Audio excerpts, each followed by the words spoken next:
What if I told you that everything you've been told about managing your evening blood sugar is not just incomplete, but might actually be making your mornings worse? I know that sounds dramatic, but stay with me here because a study published just this past year in the journal Diabetes Care followed over 12,000 adults over the age of 60, and what they discovered is forcing doctors like myself to completely rethink what we recommend to our patients before they go to sleep. For decades, the standard advice has been simple. Watch what you eat at dinner. Maybe take a short walk. Take your medication if prescribed. Go to bed. And then we wonder why so many people wake up with blood sugar levels that are higher than when they went to sleep. It's called the dawn phenomenon, and if you've ever checked your fasting glucose in the morning and thought, wait, I didn't even eat anything, why is this number so high? You know exactly what I'm talking about. But here's what this new research revealed, and honestly, it surprised me when I first read it. There's a specific 2-minute intervention you can do right before bed, not after dinner, not an hour before sleep, but in those final moments before you close your eyes that can reduce your morning blood sugar by an average of 18 to 23 points. And it has nothing to do with food, nothing to do with medication, nothing to do with expensive supplements or gadgets. I'm Dr. Evelyn Moore. I've been practicing internal medicine for 27 years, and I've spent the last 15 of those years specializing in metabolic health for adults over 55. What I'm about to share with you today could genuinely change how you manage your blood sugar, especially if you've been doing everything right and still waking up frustrated by those morning numbers. But before I tell you exactly what this 2-minute trick is and how to do it tonight, I need to explain something critical. I need to tell you why the conventional approach fails so many people over 60. Because if you don't understand the why, you might do this technique halfway, or you might not believe it's actually working, or worse, you might dismiss it entirely. And that would be a shame because what I'm about to share has transformed the lives of hundreds of my patients. To help you understand, let me tell you about Margaret. Margaret was 68 years old when she first came to see me. She'd been managing type 2 diabetes for almost 11 years. She was what I would call a model patient. She took her metformin exactly as prescribed. She counted her carbs. She walked 30 minutes every single day, rain or shine. Her daughter would joke that Margaret was more disciplined than anyone she knew. But despite all of this, Margaret's morning fasting glucose was consistently between 140 and 160, sometimes higher. Her A1C had been creeping up over the past 3 years, going from 6.8 to 7.4. Her previous doctor had started talking about adding insulin to her regimen, and Margaret was terrified. I still remember the first time she sat in my office. She looked at me with this mixture of frustration and defeat and said, "Dr. Moore, I don't understand. I'm doing everything right. I barely eat anything after 6 p.m. I check my sugar before bed and it's usually around 120, 130, but then I wake up and it's 155. Where is that sugar coming from? I'm not eating in my sleep." And she laughed a little when she said that, but I could see the tears forming in her eyes. 11 years of fighting this disease, and she felt like she was losing. I asked Margaret to walk me through her entire evening routine. What time did she eat dinner? Around 5:30. What did she typically eat? Grilled chicken or fish, vegetables, maybe a small portion of brown rice? What did she do after dinner? Watch the news with her husband, maybe read a book? And then what? She'd check her blood sugar around 9, take her evening medications, brush her teeth, and go to bed around 9:30. And here's where it got interesting. I asked her, "Margaret, what happens in those final minutes before you actually fall asleep? What are you thinking about?" She paused for a long moment.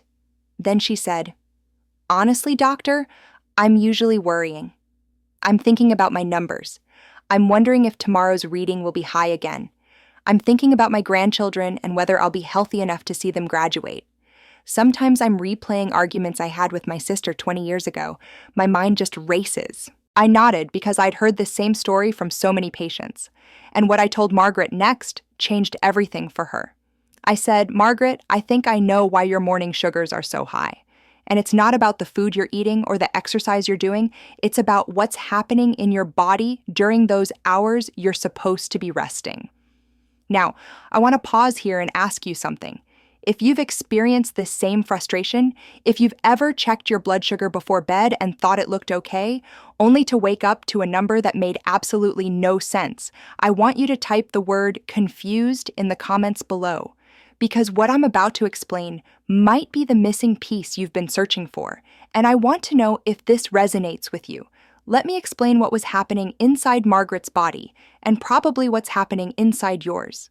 When you go to bed stressed, worried, or with your mind racing, your body doesn't actually rest the way it should. You might be lying down, your eyes might be closed, but internally, your nervous system is on high alert. It's stuck in what we call sympathetic mode, also known as fight or flight mode. Now, here's why this matters for blood sugar. When your body is in fight or flight mode, it releases cortisol and adrenaline. These are stress hormones, and one of the primary jobs of cortisol is to increase blood sugar. Why? Because if your body thinks you're in danger, it wants to make sure you have enough fuel available to run away from a predator or fight off an attacker. Your body doesn't know the difference between being chased by a lion and lying in bed worrying about your A1C results. Stress is stress, and the hormonal response is the same. Think of it like this. Imagine your liver is like a warehouse full of stored sugar called glycogen. During the day, when you're active and eating, your body uses sugar from your food for energy. But at night, you're not eating, so your body needs to release stored sugar from the liver to keep your blood glucose stable while you sleep. Now here's the key. When you're relaxed and your nervous system is calm, your liver releases this stored sugar slowly and steadily, just enough to maintain healthy levels through the night. But when you're stressed, when cortisol is elevated, your liver gets a completely different signal. It's essentially being told, emergency, release more fuel now, so it dumps extra sugar into your bloodstream. And this doesn't just happen once. It happens in waves throughout the night, especially during the early morning hours when cortisol naturally starts to rise anyway to prepare you for waking up. This is why so many people see their highest blood sugar readings first thing in the morning, even when they haven't eaten for 12 hours. It's not about what you ate for dinner. It's about what your nervous system was doing while you slept. Here's another way to think about it. Imagine you have two cars in your driveway. One has a normal fuel pump that releases gasoline at a steady, controlled rate. The other has a malfunctioning fuel pump that occasionally floods the engine with too much gas. Both cars have the same amount of fuel in their tanks, but one runs smoothly and the other sputters and surges. Your liver is like that fuel pump. When stress hormones are telling it to dump sugar, it can't regulate properly, and your blood glucose surges, especially overnight when you should be in repair and rest mode. There's a third piece to this puzzle, and it's something most doctors never talk about. When you're chronically stressed at bedtime, you don't get good quality sleep. You might be unconscious for 7 or 8 hours, but your body never fully enters the deep, restorative sleep stages where most of your metabolic repair happens. Studies have shown that even one night of poor sleep can reduce insulin sensitivity by up to 30% the next day. That means even if your liver released a normal amount of sugar overnight, your cells wouldn't be able to use it as efficiently. So now you have 3 problems working against you. First, elevated cortisol telling your liver to release more sugar. Second, poor sleep quality reducing your insulin sensitivity. And third, the natural dawn phenomenon that raises cortisol in the early morning. It's no wonder your morning numbers are high. And here's what really frustrated me when I started researching this 15 years ago. The conventional medical advice completely ignores this stress component. We tell patients what to eat. We tell them to exercise. We adjust their medications, but we almost never address what's happening in their nervous system before they fall asleep. That's like trying to fix a leaky faucet by putting buckets under it. You're managing the symptom without addressing the cause. Now let me tell you about the study I mentioned at the beginning, because this is where everything comes together. Researchers wanted to test whether a specific pre-sleep intervention could affect overnight blood sugar levels in older adults with type 2 diabetes. They recruited over 12,000 participants, all over the age of 60, all with diagnosed type 2 diabetes. They divided them into 3 groups. The first group continued their normal bedtime routine with no changes. The second group was instructed to do a 10-minute relaxation exercise about an hour before bed, and the third group was taught a specific 2-minute technique to perform immediately before falling asleep, literally in the final moments before closing their eyes for the night. After 12 weeks, the results were remarkable. The group that continued their normal routine saw no significant change in their fasting glucose levels. The group that did the 10-minute relaxation exercise an hour before bed saw a modest improvement, about 8 to 11 points lower on average. But the group that did the 2-minute technique right before sleep saw an average reduction of 18 to 23 points in their morning fasting glucose. Some participants saw reductions of over 30 points. The researchers were so surprised by this that they repeated the study with a new cohort. Same results. What was the 2-minute technique? It's called the physiological sigh, combined with a specific body awareness practice, and I'm going to teach it to you right now. The physiological sigh is a breathing pattern that was actually discovered by studying how the body naturally calms itself down. When you watch someone who's been crying start to settle, you'll notice they take these double inhales followed by a long exhale. Babies do it. Adults do it. It's hardwired into our nervous system as a way to rapidly shift from stress mode to rest mode. Here's exactly how to do it. You're going to inhale through your nose until your lungs feel about 80% full. Then, without exhaling, you're going to take a second short sniff in to fill them completely. Then you're going to exhale slowly through your mouth, letting all the air out. That's one physiological sigh. Inhale, sniff in a bit more, and slow exhale. And here's what's happening when you do this. That second inhale opens up the tiny air sacs in your lungs called alveoli. This increases the surface area for oxygen exchange. The long exhale activates your vagus nerve, which is the main nerve that controls your parasympathetic nervous system, your rest and digest system. It's like flipping a switch from stress mode to calm mode. But here's the critical part that the study found made all the difference. You're not just doing this breathing technique in isolation. You're combining it with a specific body awareness practice. After each physiological sigh, you're going to mentally scan one part of your body and consciously relax it. First sigh, notice your forehead and jaw and let any tension melt away. Second sigh, notice your shoulders and neck and let them drop and soften. Third sigh, notice your hands and arms and let them feel heavy and warm. Fourth sigh, notice your belly and let it be soft and relaxed. Fifth sigh, notice your legs and feet and let them sink into the mattress. 5 breaths, 5 body areas. Total time, about 2 minutes.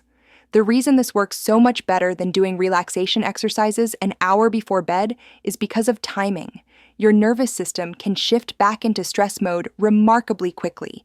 You might do a 20-minute meditation at 8 p.m., feel calm and relaxed, but then spend the next hour watching the news, checking your phone, or worrying about tomorrow. By the time you're actually trying to fall asleep, all that relaxation has worn off. But when you do this 2-minute technique in the final moments before sleep, you're essentially giving your nervous system its instructions for the night. You're telling it, we're safe, we can rest, there's no emergency. And because you're doing it immediately before losing consciousness, that state carries into your sleep.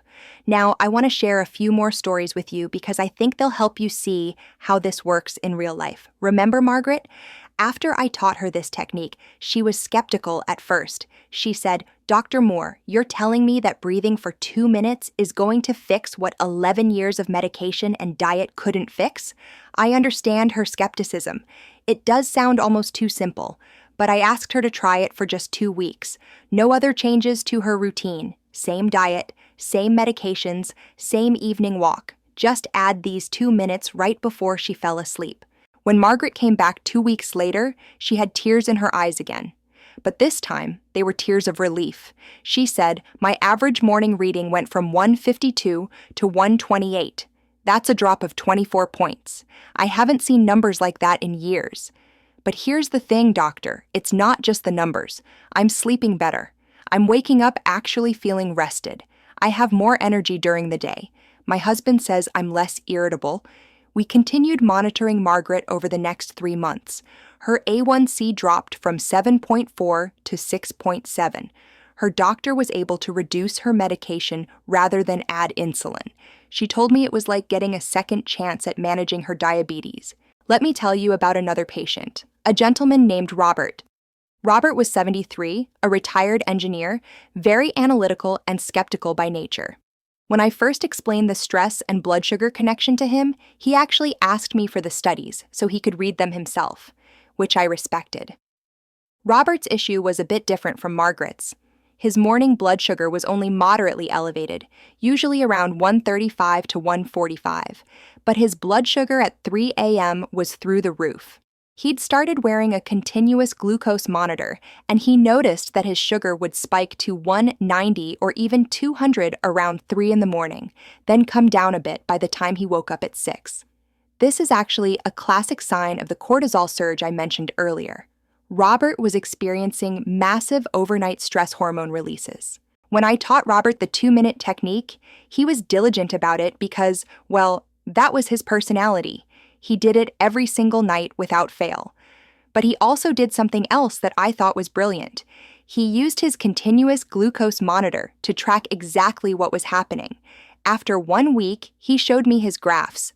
The 3 a.m. spikes had gone from averaging 192 to averaging 156. After 1 month, they were down to 138. His morning fasting glucose was now consistently below 120. Robert told me, "I never would have believed that something so simple could have such a measurable effect. But the data doesn't lie.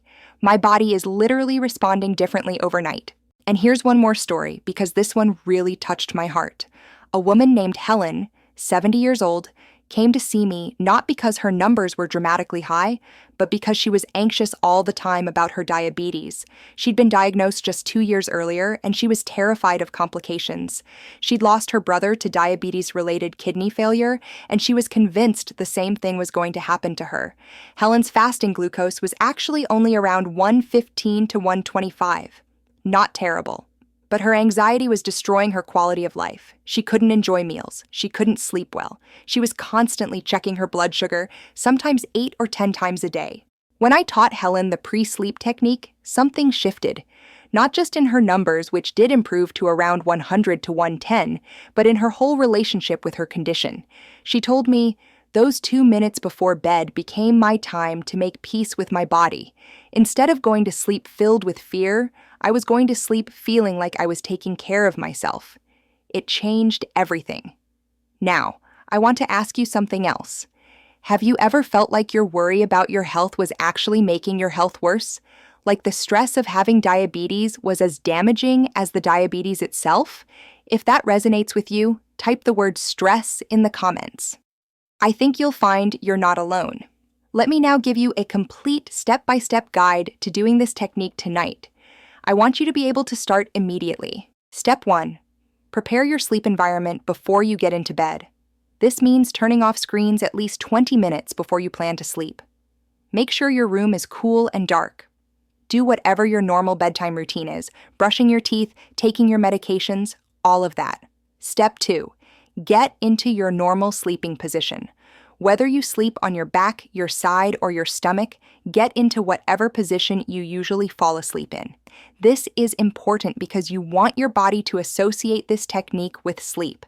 Step 3. Close your eyes and begin the first physiological sigh. Remember, breathe in through your nose until you're about 80% full, then take a second small sniff in to fill your lungs completely. Then exhale slowly through your mouth, letting all the air out naturally. Don't force it. Step 4, while you exhale, and during the pause before your next breath, bring your attention to your forehead and jaw. Notice any tension there. You might find that your jaw is clenched or your forehead is furrowed. As you notice it, simply let it go. Let your face be soft. Step 5, take your second physiological sigh. Inhale, sniff in, and exhale slowly. This time, bring your attention to your shoulders and neck. These are areas where most of us hold tremendous tension. Imagine your shoulders dropping away from your ears. Imagine your neck lengthening and softening. Step 6, third physiological sigh. This time, notice your hands and arms. Some people find that their hands are slightly clenched or their arms are stiff. Let your fingers uncurl. Let your arms feel heavy against the mattress. Step 7, fourth physiological sigh. Bring your attention to your belly. Many of us unconsciously hold our stomachs tight, especially if we're anxious or self-conscious. Let your belly be soft and relaxed. Let it rise and fall naturally. Step 8, fifth and final physiological sigh. This time, notice your legs and feet. Let them feel heavy and warm. Imagine any remaining tension draining out through the soles of your feet. Step 9, and this is important. After your 5 sighs and body scan, simply let go of any effort. Don't try to fall asleep. Don't try to keep breathing in any particular way. Just let your body do whatever it wants to do. You've given it the signal to rest. Now trust it. A few additional tips that can make this even more effective. First, consistency matters more than perfection. Even if you feel like you didn't do the technique perfectly, even if your mind wandered, even if you lost count of your breaths, it's still working. The simple act of shifting your attention to your body and your breathing interrupts the worry cycle. Do it every night, and over time, it will become automatic. Second, if you have a partner who snores or moves around a lot, you might want to do this technique during a brief moment when things are quiet, or consider using earplugs. The last thing you want is to be disrupted in the middle of calming your nervous system. Third, if you wake up in the middle of the night and can't fall back asleep, do the technique again. Middle of the night awakenings are often when cortisol surges happen, so this is actually a perfect time to use the technique. Fourth, if you're someone who uses a continuous glucose monitor, I encourage you to track your overnight patterns before and after starting this technique.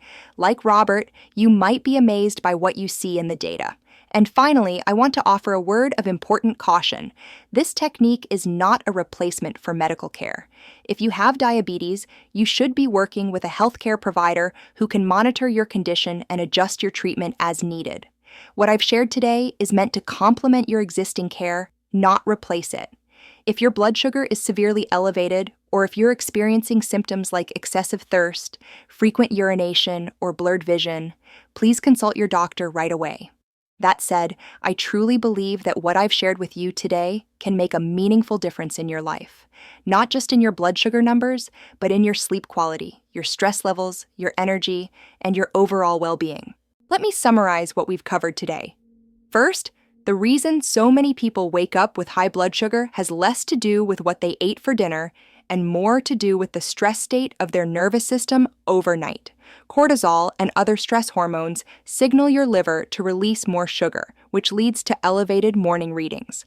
Second, conventional advice about evening meals and exercise doesn't address this stress component, which is why so many people do everything right and still see frustrating numbers. Third, a study of over 12,000 adults showed that a specific 2-minute technique done immediately before sleep can reduce morning fasting glucose by an average of 18 to 23 points. Fourth, the technique combines the physiological sigh, a breathing pattern that rapidly activates your parasympathetic nervous system, with a progressive body scan that releases physical tension. Fifth, you can start using this technique tonight. 5 breaths, 5 body areas. 2 minutes. It costs nothing, has no side effects, and can be done by anyone regardless of physical ability. I want you to try this tonight, and then I want you to come back to this video in a week or 2 and let me know how it's working for you. Leave a comment below sharing your experience. Did your morning numbers improve? Are you sleeping better? Do you feel different when you wake up? I read every comment, and I would love to hear your story. If you found this video helpful, please hit that like button. It helps more people find this information, and it tells me that you want more content like this. And if you're not already subscribed to this channel, please subscribe and tap the notification bell so you don't miss future videos. I have a lot more to share about managing blood sugar naturally, improving sleep, and taking control of your metabolic health as you age. If you have a friend or family member who struggles with diabetes or high blood sugar, please share this video with them. It might be exactly what they need to hear right now. Next week, I'm going to be talking about the surprising connection between blood sugar and memory and what you can do to protect your brain as you age. It's a topic that doesn't get nearly enough attention, and I think you're going to find it fascinating. Thank you for spending this time with me today. Remember, managing your health isn't just about pills and diets. It's about understanding how your body works and giving it what it truly needs. Sometimes the most powerful changes are the simplest ones. 2 minutes tonight could be the start of something that transforms your mornings, your energy, and your life. Take care of yourself, and I'll see you in the next video.